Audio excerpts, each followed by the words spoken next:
कक्षा छठी, विषय हिंदी। पाठ 3 उपहार भाग 2। बच्चों, इस पाठ के पिछले वीडियो में हमने यह पढ़ा था कि एक गांव में ऋत्विक नाम का एक लड़का रहता है। एक बार उसे पुस्तक मेला में जाना रहता है, लेकिन उसकी माँ उसे वहाँ जाने से मना कर देती है, जिससे वह बहुत दुखी हो जाता है। तब उसे एक परी मिलती है जो उसकी मदद करने का विश्वास दिलाती है। वह एक दिन रास्ते में जाता रहता है, तब उसे एक लाल रंग की पोटली मिलती है। फिर जब वह पोटली लेकर अपने पास रख लेता है, तब वहाँ पर एक राहगीर आता है। उस राहगीर की सारी बातें सुनने के बाद जब उसे यकीन हो जाता है कि वह पोटली उस राहगीर की ही है, तब वह उस पोटली को उस राहगीर को वापस दे देता है। अब इस पाठ का आगे का भाग हम अपने इस वीडियो में पढ़ेंगे। सुबह उठकर वह वहीं पहुंचा जहां उसे परी मिली थी। देखा तो वहां कोई नहीं था। वह बैठ गया। उसकी आंखों के सामने वही लाल रंग की पोटली दिखाई देने लगी। तभी तेज प्रकाश फैला। सामने परी खड़ी थी।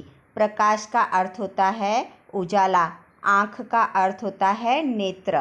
तो बच्चों, अगले दिन सुबह ऋत्विक उठता है और वह उसी जगह पर जाता है जहां एक दिन पहले उसे परी मिली थी। जब वह वहां पहुंचता है तो देखता है तो वहां पर परी नहीं रहती है। वह बैठ जाता है। उसकी आंखों के सामने वही लाल रंग की पोटली बार बार दिखाई देने लगी। उसे बार बार उस पोटली की याद आ रही थी। तभी अचानक तेज प्रकाश फैलता है और देखता है तो सामने परी खड़ी रहती है। परी के दोनों हाथ पीछे थे। परी ने पूछा, कैसे हो? ठीक हूँ, ऋत्विक ने जवाब दिया। तभी परी ने कहा, अपनी आंखें बंद करो, मैं तुम्हें इनाम दूंगी। किस बात का? ऋत्विक ने पूछा। तुम उत्तीर्ण हो गए, इसलिए, परी बोली। परी सबसे पहले ऋत्विक से उसका हालचाल पूछती है। तब ऋत्विक कहता है कि वह ठीक है। परी ऋत्विक से कहती है कि वह उसे इनाम देना चाहती है।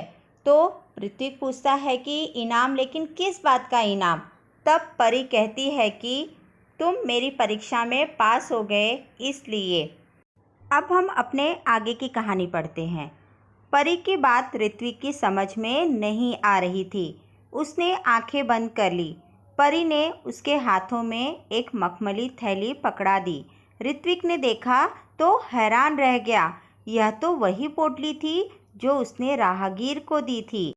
तो बच्चों, परी की बात सुनकर ऋत्विक के कुछ नहीं समझ में आ रहा था कि आखिर परी उसे इनाम क्यों देना चाहती हैं। लेकिन उसने फिर ज़्यादा कुछ बात न करके अपनी आंखें बंद कर ली और अपना हाथ आगे बढ़ा दिया।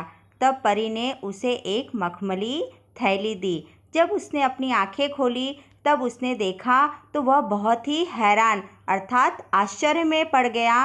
क्यों? क्योंकि वह वही पोटली थी जो उसने एक दिन पहले उस राहगीर को वापस दी थी।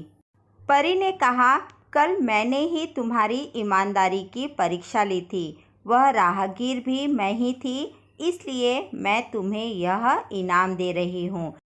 तो बच्चों, जो परी रहती है वह राहगीर का रूप धारण करके ऋत्विक की ईमानदारी की परीक्षा लेती है।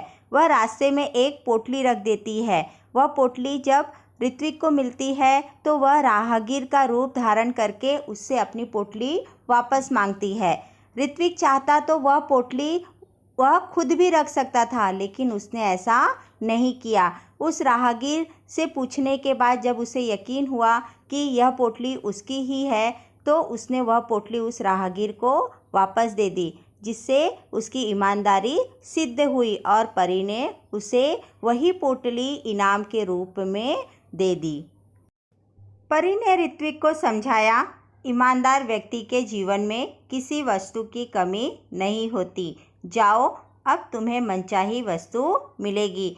तो बच्चों, ईमानदार व्यक्ति जो होते हैं उन्हें जीवन में हमेशा सफलता मिलती ही है, इसलिए इंसान को हमेशा ईमानदार रहना चाहिए। ऋत्विक के पास शब्द नहीं थे जिनसे वह परी को धन्यवाद देता। खुशी से उसकी आंखें भर आई। लाल मखमली पोटली ऋत्विक ने अपनी माँ को दी। उसकी समझ में नहीं आया कि उसका बेटा उसे क्या दे रहा है। जब माँ वह पोटली खोलने लगी तब तो बच्चों, परी ने जब लाल मखमली पोटली ऋत्विक को इनाम के रूप में दे दी, तब वह पोटली लेकर अपने घर जाता है। वह पोटली वह अपनी माँ को देता है, लेकिन उसकी माँ को बिल्कुल भी कुछ समझ में नहीं आ रहा था कि उसका बेटा आखिर उसे क्या दे रहा है। फिर उसकी माँ ने जब वह पोटली खोली तब क्या हुआ? पोटली कई गुना बड़ी हो गई। उसमें से सुंदर सुंदर पुस्तकें बाहर निकल आई। पुस्तकों का ढेर देखकर माँ चकित रह गई। माँ के पूछने पर ऋत्विक ने सब कुछ बता दिया। तो बच्चों, जैसे ही ऋत्विक की माँ ने उस पोटली को खोला तो वह पोटली कई गुना बड़ी हो गई और उस पोटली के अंदर से ढेर सारी सुंदर सुंदर पुस्तकें निकली।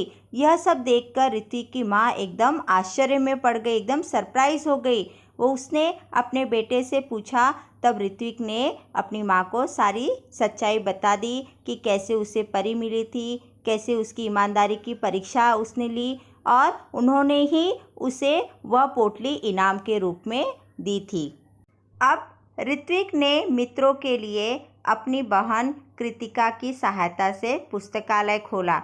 वहाँ सभी बच्चे आकर अपनी मनपसंद पुस्तकें पढ़ने लगे। पूरा गांव पुस्तक मित्र के नाम से जानने लगा।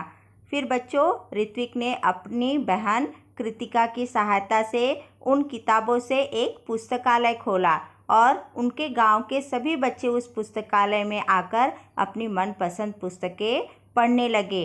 पूरा गांव उन्हें अब पुस्तक मित्र के नाम से जानने लगा था। ऋत्विक ने पुस्तकालय को ही अपने जीवन का ध्येय बना लिया। ध्येय का अर्थ होता है लक्ष्य। अब ऋत्विक के जीवन में पुस्तकालय ही उसका मुख्य लक्ष्य था।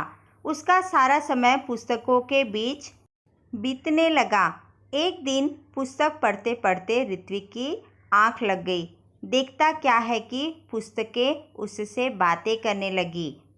तो बच्चों, पुस्तकालय खोलने के बाद ऋत्विक का सारा समय पुस्तकों के बीच में ही बीतने लगा।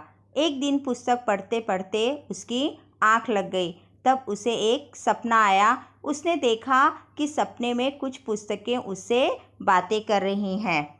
उससे एक पुस्तक ने पूछा, ऋत्विक, अगर तुम अपने जीवन में बड़े आदमी बनोगे तो क्या तुम हमारा साथ छोड़ दोगे, हमें भूल जाओगे?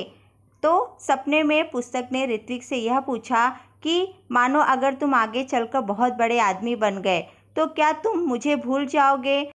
क्या तुम हमारा साथ छोड़ दोगे? ऋत्विक ने कहा, नहीं नहीं, अब तो तुम ही मेरे साथी हो, मित्र हो। तो उनके प्रश्नों का जवाब देते हुए ऋत्विक ने कहा कि नहीं, तुम तो मेरे सच्चे मित्र हो, तुम मेरे सच्चे दोस्त हो, मैं तुम्हें कभी भी नहीं भूलूंगा। तभी किसी ने दरवाजे की घंटी बजाई और उसकी नींद टूट गई। अचानक से दरवाजे की घंटी बजती है, जिसके कारण उसकी नींद टूट जाती है। जागने पर देर तक सोचता रहा कि आगे चलकर वह बड़ा सा पुस्तक भंडार खोलेगा। तो जब उसकी नींद टूटती है तो नींद से जागने के बाद वह काफ़ी देर तक सोचता रहता है और उसने मन में एक निश्चय किया कि अब वह आगे चलकर एक बहुत बड़ा सा पुस्तक भंडार खोलेगा। तो बच्चों, इस कहानी से हमें यह सीख मिलती है कि मनुष्य को हमेशा पुस्तकों को अपना दोस्त बनाना चाहिए, अर्थात उन्हें हमेशा पुस्तकें पढ़नी चाहिए।